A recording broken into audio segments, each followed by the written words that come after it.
Olá, hoje eu vou tentar explorar uma, uma informação que talvez o pessoal considere isso como química antiga. Eu estou falando de equivalente grama e eu estou tentando explorar a ideia se devemos voltar a utilizar, principalmente para resinas de troca iônica. Eu sei que várias indústrias, quando se fala em titulação, eles usam normalidades e que usa esse equivalente. Então, isso é uma maneira de que ainda se usa na indústria, né, para a parte de qualidade. E só que do ponto de vista de conceitos, isso daí já foi perdido, por causa que o sistema internacional admitiu a ideia do mol como uma quantidade de matéria e o IUPAC, logicamente, seguindo o sistema universal. Então, quando se fala que mol é uma quantidade de matéria, é uma unidade de quantidade de matéria, deixou de ter as ideias que se tinha antigamente, e equivalente grama, normalidade, acaba não sendo mais utilizado hoje em dia, mas a prática diz o contrário. E eu vou tentar provar para vocês que na resina é importante saber sobre equivalente. Bom, eu gostaria que vocês se inscrevessem lá no meu canal, Professor TI, porque só assim eu consigo pôr mais vídeos para vocês entenderem melhor sobre resina de troca iônica. A ideia aqui sobre equivalente grama é explorar um pouquinho sobre o histórico, falar um pouquinho da resina, os fundamentais valores que a gente tem que trabalhar para calcular o número de equivalente, e vou dar o exemplo com e sem equivalente grama do fornecedor. Então, o termo equivalente grama vem dos cientistas Richter, principalmente do século XVIII e XIX, e que eles verificaram que as substâncias sempre reagem entre si obedecendo uma equivalência de massa. Então, esta lei de Richter, independente da massa do reagente que esteja sendo utilizada, ela sempre reage com uma determinada massa de outro reagente, ou forma sempre a mesma massa de produto. Bom, aí eles fizeram uma equivalência com oxigênio, e eu não vou entrar muito nesses detalhes, mas se vocês quiserem, tem aqui as referências aqui embaixo que vão mostrar isso. Por que eu estou voltando a falar sobre equivalente, que é o que o pessoal chama de química antiga? Porque eu acho que tem vantagens sobre as medidas de concentração na análise quantitativa das reações. Então não há necessidade de estudar muito sobre a natureza da reação, não precisa analisar e balancear as equações químicas, e equivalente dos reagentes reagem em número igual aos equivalentes dos produtos. Vejam aqui embaixo nessa reação de A mais B dando C mais D, você sabe que um equivalente do reagente A vai ser igual a um equivalente do reagente B, que é dos produtos C e D, todos vão ser iguais. Então, quando se trata de resinas ou polímeros reativos, o equivalente grama é usado para indicar a reatividade de resinas que sofreram reações de reticulação através desses grupos funcionais. E eles correspondem a um mol de grupos reativos na cadeia lateral ou nos sítios ativos. E podem determinar a massa que fornecerá ou doará um mol de íons ou elétrons durante a formação de um composto. Então aqui, na equivalência, nessa tabelinha, vocês vão ver que um equivalente trocará um mol de íons monocarregados, meio mol de íons duplamente carregados e 1/3 de mols triplamente carregados. Vamos então para o cálculo de equivalente grama. Vocês vão precisar do composto, da massa base, que vocês querem saber, o número de equivalentes, do grupo funcional. No caso para as resinas, nós vamos ficar principalmente nos inorgânicos, mas aí vale também alguns orgânicos. Vamos entender o que é esse parâmetro de normalização. A massa molar todo mundo sabe como é que é. O equivalente nada mais é do que a massa molar dividida por esse fator de parâmetro que normaliza. E o número de equivalentes é a massa dividido por esse equivalente. Então, nossa preocupação maior é que é esse parâmetro que vai normalizar. Como que você vai ter que encontrar isso? Bom, esse parâmetro ele iguala a quantidade de matéria para condições diferentes de diferentes grupos funcionais. Ou seja, um mol de grupos reativos fornecerá ou doará um mol de íons ou elétrons. Então, se você tem, por exemplo, um composto tipo cloreto de magnésio com tendência a perder 2 elétrons, ou seja, um mol de magnésio vai perder 2 moles de elétrons. Veja que agora começa a questão dos mols. Mols é uma unidade, então é aí que começa aquilo que a química modificou hoje. Mas vamos continuar como se fosse um valor da sua quantidade de matéria. Então, no caso, como ele tem 2 elétrons, você tem que normalizar tudo para 1, então você vai ter que dividir por 2. Se for bases, você vai ter que levar em consideração só o ânion hidróxido, ou o grupo OH. No caso aqui do NaOH ou LiOH, o hidróxido de lítio, veja que ela vai liberar uma hidroxila, então, ou grupo OH, né? Então o valor de K é 1. Se for para ácido, depende do cátion H+, ou hidrônio, né? Que é H3O+. Então, no caso aqui do ácido fosfórico, vão ser 3 que ele vai liberar. Então, este valor de K é 3. Aqui tem mais exemplos, vocês vão vendo com mais cuidado qual é o valor da normalização. Como tem a referência, vocês têm como se basear nisso. Então, vamos para o cálculo de estequiometria, né? Usando quando você não tem informação do equivalente grama do fabricante. Então vamos lá para o exemplo. Então você precisa obter a capacidade de troca total da resina pela curva de Vectru. Esta vocês vão ter que saber que eu passei num dos vídeos aqui do canal do Professor TI. Então nós vamos usar um íon de referência para encontrar este valor de equivalente grama deste íon de referência.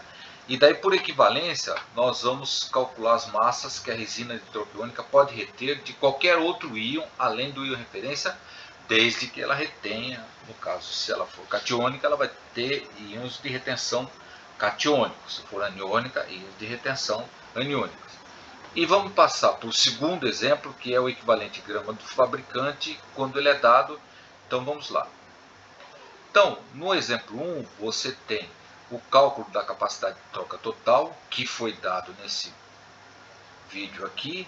Então chegamos à conclusão de que a capacidade total de troca da resina, que era 10 gramas, reteve 387 gramas. Então nós vamos dividir por grama de resina e nós vamos saber que cada grama de resina retém só 38,78 gramas de íon chumbo, que tinha por um acaso uma concentração de 8 gramas por litro. E daí vocês vão entender como é que chega nessa retenção, vendo lá a curva de Vectru. A partir do momento que vocês têm, então, esta quantidade de massa retida por grama de resina, nós temos, por essa tabela aqui, que o íon chumbo tem uma massa molar de 207,2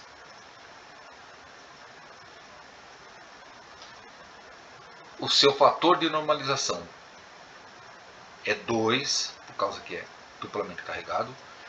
A relação M sobre K é 103, que nada mais é do que a divisão de 207 por 2.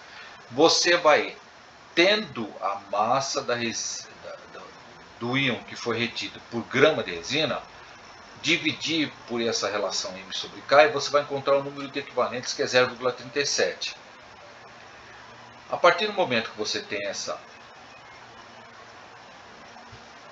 número de equivalência, na reação química que você vai fazer a troca do chumbo pelo sódio, veja que ele, em termos de equivalente, eles são iguais. Agora, em termos de balanceamento, não são, é uma relação 2 para 1. Então, é esta uma das grandes vantagens que se tem quando você fala em equivalente grama. A partir do momento que você tem essa equivalência, então você, através de um íon referência, que você faz a curva de Vectru, você vai encontrar qual é a capacidade de troca total e seu equivalente grama por grama de resina, ou por você descobre quanto que a resina ela pode reter a partir do seu íon de referência. Veja que aqui eu fiz por grama de resina, mas podia ser por ml de resina. Às vezes você fez a sua coluna usando volume e não grama, mas de qualquer jeito você tem a sua base de cálculo. A partir do momento que você tem esta base, sabendo quanto de equivalente ela retém, a resina, você pode então começar a pensar, teoricamente, quanto que eu precisaria para reter prata, quanto que eu precisaria para reter lítio. Bom, veja que eu tenho o número de equivalentes da resina, eu sei que ele vai reagir na mesma equivalência, então a partir do número de equivalentes que você obteve, você, através da sua tabelinha que te indica qual é o valor de M sobre K e do equivalente, você multiplicando um pelo outro, você vai ter a massa do íon prata retido na resina por cada grama, por cada ml, desde que você fez como você fez sua curva de Beck-Thurman. Então, aqui indica o seguinte, que na resina, num determinado massa, que é 1 grama de resina, eu posso reter até 40 gramas de íon prata. Veja que para o lítio, eu só vou conseguir reter 2,57 gramas de lítio. Então, a importância que está em saber o número de equivalentes, né, o equivalente grama da resina, é que você, ao ter um íon de referência, você consegue descobrir outras reações que você precisaria saber de quantidade de massa daquele íon que você quer saber, qual é o máximo que aquela resina ela retém por unidade básica, né, no caso gramas de resina. Então você tem aqui no caso 2,57 que eu poderia reter e 40 gramas de prata que eu poderia reter. Então você tem como aferir, como calcular novos cátions a partir de um único experimento. Então você tem a maneira que eu diria teórica, né? Você vai lá para o seu caderno, você calcula. Claro, se você quiser reter mais gramas de prata, mais gramas de íon, você tem que saber que aqui é por grama, então de resina. Então, se você quer saber, por exemplo, eu quero reter 400 gramas, então eu tenho que ter 10 vezes mais gramas de resina. Então, no caso, 10 gramas de resina vão reter 400 gramas de íon prata. Então, aqui, no caso, eu tive que fazer um estudo, fazer a curva de Beck-Thurman, calcular a capacidade de troca total, para saber quanto que eu podia ter de equivalente na minha resina, para poder depois fazer esses cálculos com prata, com lítio e com outros íons catiônicos, desde que a resina retenha esses íons, bem entendido. Agora vamos supor que eu tenho lá a minha resina e por um acaso o fabricante às vezes dá o equivalente.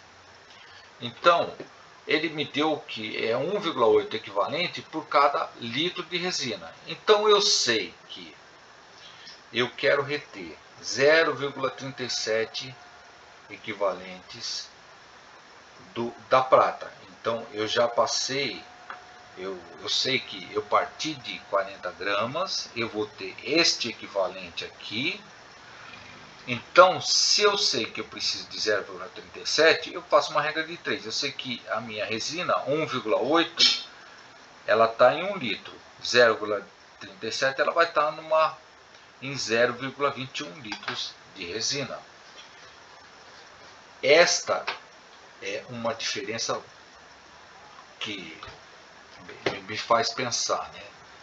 Se normalmente, hoje em dia, quem trabalha com a técnica de extração por fase sólida, sabe que tem essas coluninhas que tem só a massa do composto, que tem uma certa reatividade, geralmente seletivo, mas às vezes ele retém outros íons. Então, às vezes o fabricante não indica qual é o equivalente, então você não sabe quanto de massa que você pode passar ali naquela resina para reter. Então, esta é uma técnica que você faz para descobrir, usando essa técnica aqui do primeiro exemplo, que é a capacidade de troca total com curva de Backtru, e você vai encontrando isso, daí você encontra então o valor de número de equivalentes. A partir do número de equivalentes você associa com a resina, e a partir da resina você tem então os outros íons que você quer. Aqui no caso nós temos prata, lítio, né?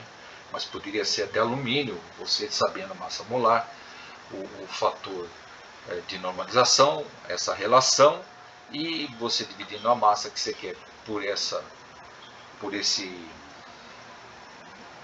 valor N sobre K, você tem o número de equivalentes. Logicamente você tem então os valores da resina, e daí da resina você tira o íon que você quer, uma reação direta. Bom, basicamente é isso que eu gostaria de apresentar para vocês. Espero que vocês tenham gostado. Sei que não é simples, vocês vão ter que dar mais uma olhada nas referências, mas é importante. E obrigado.